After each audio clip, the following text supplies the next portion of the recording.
ইরানের সঙ্গে দ্বিপাক্ষিক বাণিজ্য চুক্তি হলে পাকিস্তানের ওপর নিষেধাজ্ঞার হুমকি দিয়েছে যুক্তরাষ্ট্র।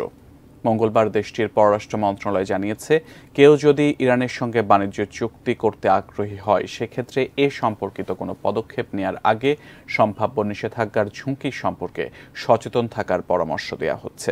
যুক্তরাষ্ট্র শুধু পাকিস্তানের বৃহত্তম রপ্তানি বাজারই নয়, বরং দেশটির অন্যতম বৃহৎ বিনিয়োগকারী দেশ।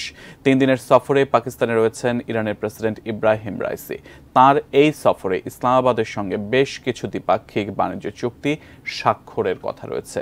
এমন এক সময় যুক্তরাষ্ট্রের এই সতর্কবার্তা এলো যখন অর্থনৈতিক সংকটে টালমাটাল পাকিস্তান বৈদেশিক বিনিয়োগ ও সহায়তার জন্য মরিয়া হয়ে উঠেছে। এক্ষেত্রে সহযোগিতার হাত বাড়াতে চায় ইরান।